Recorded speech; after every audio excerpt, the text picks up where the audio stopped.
നമസ്കാരം. മീഡിയ കമ്പാനിയൻ്റെ വളരെ പ്രധാനപ്പെട്ട ഒരു ഇൻഫർമേഷനാണ് വീഡിയോ വഴി ഷെയർ ചെയ്യുന്നത്. നമ്മളുടെ വീടുകളിൽ ഗ്യാസ് സിലിണ്ടർ ഉണ്ടാകും.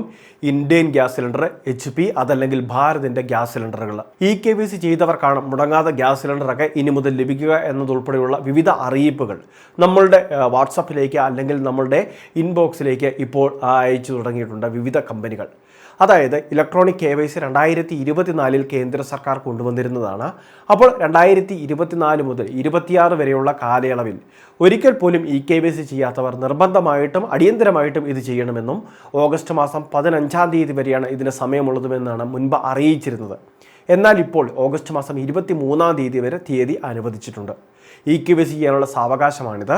അത് സംബന്ധിച്ചുള്ള അറിയിപ്പുകളും വന്നു കഴിഞ്ഞു. EKYC ചെയ്യാത്തവരുടെ ഫോണിലേക്ക് ഓഗസ്റ്റ് മാസം 23 എന്ന തരത്തിൽ അറിയിപ്പുകൾ വന്നിട്ടുണ്ട്.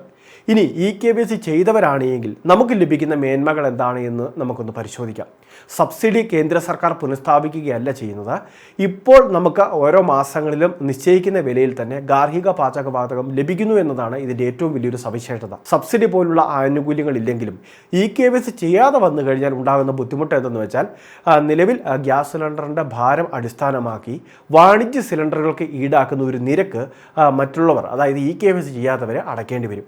EKYC ചെയ്തിട്ടുണ്ടെങ്കിൽ സാധാരണ ഗാർഹിക പാചകവാതക സിലിണ്ടറിന് കേന്ദ്ര സർക്കാർ നിശ്ചയിച്ചിരിക്കുന്ന റേറ്റ് എത്രയാണോ അത് മാത്രം അടച്ചാൽ മതി. ഇനി രണ്ടാമത്തെ മറ്റൊരു പ്രധാനപ്പെട്ട കാര്യം, EKYC ചെയ്തവർക്ക് കേന്ദ്ര സർക്കാർ ഇളവുകൾ അനുവദിക്കുന്ന ഓരോ സമയത്തും 2026 സെപ്റ്റംബർ മാസം മുതൽ തന്നെ നമുക്ക് ഈ നിലവിലുള്ള ലിമിറ്റുകളിൽ, ബുക്കിംഗ് ലിമിറ്റുകളിൽ മാറ്റങ്ങൾ ഉണ്ടാകുമെന്നാണ് അറിയിപ്പ് വന്നിട്ടുള്ളത്. നിലവിൽ നഗരപ്രദേശങ്ങളിലുള്ളവർക്ക് 25 ദിവസത്തെ കാലാവധിയുണ്ട്. 26-ാമത്തെ ദിവസമേ ബുക്ക് ചെയ്യാൻ സാധിക്കുകയുള്ളൂ. ഇനി ഗ്രാമപ്രദേശങ്ങളിലുള്ളവർക്കാണെങ്കിൽ 45 ദിവസത്തെ ഒരു വെയിറ്റിംഗ് പീരീഡ് ഉണ്ട്. 46-ാമത്തെ ദിവസമാണ് അടുത്ത സിലിണ്ടർ ബുക്ക് ചെയ്യാൻ സാധിക്കുന്നത്. അപ്പോൾ ഇതിലുൾപ്പെടെ ഇളവുകൾ ആവശ്യപ്പെട്ടിട്ടുണ്ട്. അപ്പോൾ ഇതിൽ ഇളവുകളൊക്കെ അനുവദിച്ചു കഴിഞ്ഞാൽ ഈ നേട്ടങ്ങളെല്ലാം ലഭിക്കുന്നത് EKYC ചെയ്തിട്ടുള്ള ഉപയോക്താക്കൾക്കായിരിക്കും. ഇനി ഇത് മാത്രമല്ല, നിലവിൽ EKYC ചെയ്യാത്ത ഗ്യാസ് സിലിണ്ടർ ഉടമകളൊക്കെ ആണെങ്കിൽ അങ്ങനെയുള്ളവർക്ക് വർഷത്തിൽ നിശ്ചിത സിലിണ്ടർ എന്ന രീതിയിൽ, അതായത് വിരലിലെണ്ണാവുന്ന സിലിണ്ടർ മാത്രമായിരിക്കും ഇഷ്യൂ ചെയ്യുന്നത് പോലും. അതായത് ഒത്തിരി പ്രശ്നങ്ങൾ ഇവർ അഭിമുഖീകരിക്കേണ്ടി വരും. അപ്പോൾ EKYC ചെയ്യാത്തവർക്ക് ചെയ്യുന്നതിന് വേണ്ടിയുള്ള സംവിധാനങ്ങൾ നേരിട്ട് ഏജൻസിയെ ത്രൂ ചെയ്യാം, അല്ലെങ്കിൽ മൊബൈൽ ആപ്ലിക്കേഷൻ വഴി ചെയ്യാം. നിലവിൽ ഇന്ത്യൻ ഗ്യാസ് സിലിണ്ടർ ആണെങ്കിൽ ഇന്ത്യൻ ഓയിൽ 1 എന്ന് പറയുന്ന ആപ്ലിക്കേഷനും ആധാർ ഫേസ് RD എന്ന് പറയുന്ന ആപ്ലിക്കേഷനും ഫോണിൽ ഇൻസ്റ്റാൾ ആക്കി നിലവിൽ ഒരു യൂസർ ID പാസ്വേഡൊക്കെ സെറ്റ് ചെയ്ത് ബാക്കി കാര്യങ്ങൾ നമുക്ക് ചെയ്യാവുന്നതേ ഉള്ളൂ. ഗ്യാസ് കണക്ഷന് വേണ്ടി ഏത് നമ്പറാണോ കൊടുത്തിട്ടുള്ളത് ആ നമ്പർ മുഖാന്തരം വേണം ഫോണിൽ ഈ ആപ്ലിക്കേഷൻ പ്രവർത്തിപ്പിക്കാൻ. ഇനി ഭാരതാണെങ്കിൽ ഹലോ BPCL എന്ന് പറയുന്ന ആപ്ലിക്കേഷനും ആധാർ ഫേസ് RD എന്ന് പറയുന്ന ആപ്ലിക്കേഷനും, ഇനി HP ഗ്യാസ് സിലിണ്ടർ ആണെങ്കിൽ HP Pay എന്ന് പറയുന്ന ആപ്ലിക്കേഷനും ആധാർ ഫേസ് RD എന്ന് പറയുന്ന ആപ്ലിക്കേഷനും ഫോണിൽ ഇൻസ്റ്റാൾ ആക്കിയാൽ മതി.